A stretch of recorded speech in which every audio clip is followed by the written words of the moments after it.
In this video I will show you a really interesting way to play against the London, which is especially useful if you play the first move knight f6. So after bishop f4, the move I'm proposing is pawn c7 to c6. Now, what is this move all about? Well, let's first think about what white wants to do. White typically wants to put his pawns here on these squares e3 and c3. He wants to bring his knight out to f3. This knight usually comes to d2. This bishop goes to d3. And then at some point in the game, white will put his knight on e5. And you will spend the rest of the game wondering if this piece is dangerous or not. So what are we trying to do? Well, so let's say after e3, here our next move will be queen b6, immediately putting some pressure on b2 and trying to get some concession from white.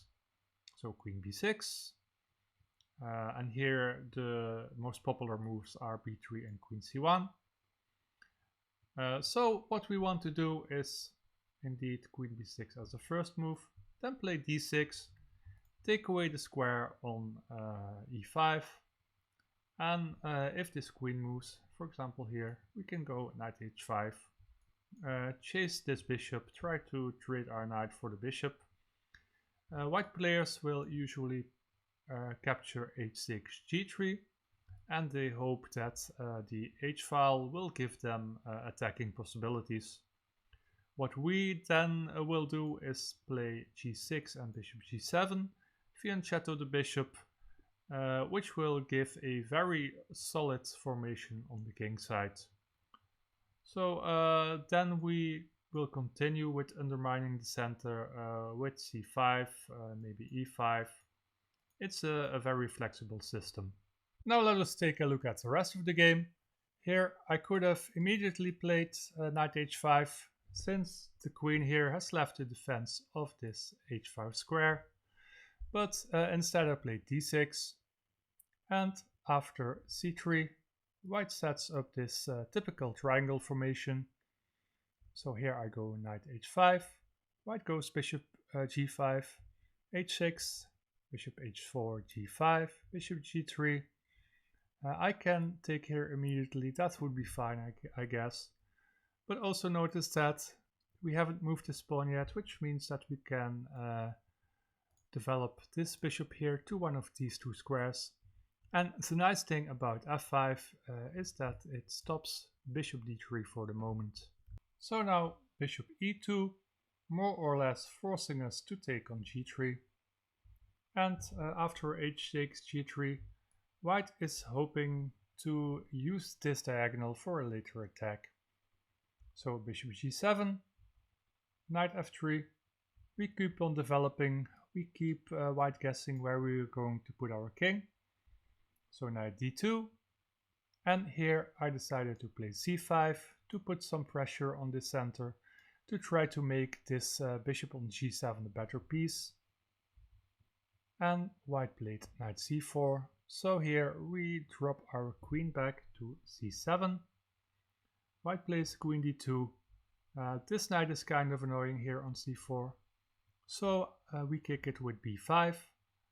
White has to go knight a3, and after a6 this knight will be out of the game for a little while. So here white played bishop d3, and I traded. The engine says that wasn't the best thing to do, but okay, trading is pretty okay I guess. So here I played knight b6, taking some more control over these light squares here.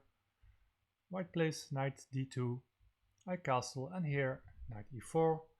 White sets a little trap, he wants to take on g5, and then we can't recapture, since after h takes, this will be mate on h7. So how can we defend against this? Well, if we play f5, we kick away the knight and also close this diagonal at the same time. So here I played c4, kicking away the queen. Here I was thinking for a while about the best next move. e5 was interesting, but I wasn't totally convinced. I ended up playing queen c6, simply attacking this pawn, but well, white can easily defend it. Queen f3, and since I didn't want to trade queens, I played d5 here, closing the position.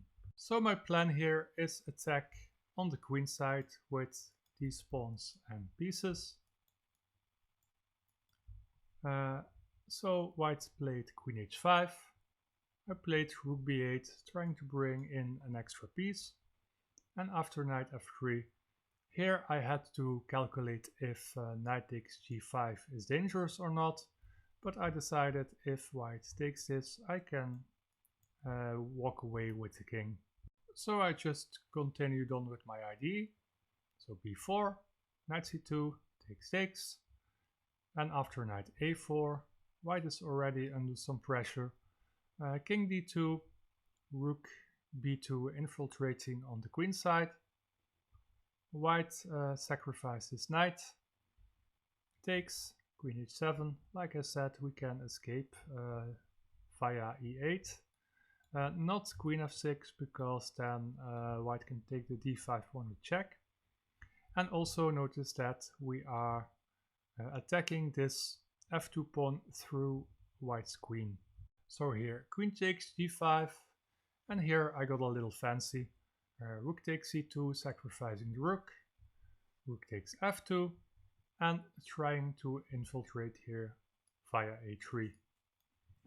And I have to admit, I missed a very simple a3 move. Sometimes this happens, that for some reason you miss really simple moves in your games. So I had to find another way, and I thought I could infiltrate via this route.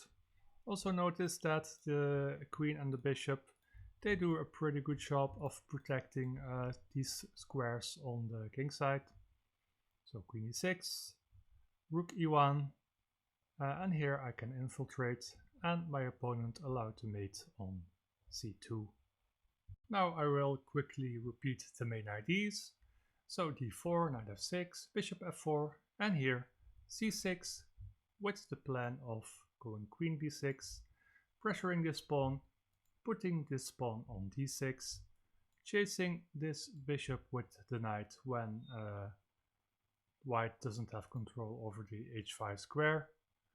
And if the bishop drops back to g3, we can just take it, then fianchetto our bishop. And here in the center, we can undermine the center with c5, maybe e5. It's a really flexible system, and I think it could give you very good results against the London. So if you like this video, please like or subscribe or leave a comment. That will really help the channel. Thank you, and I will see you maybe in the next video.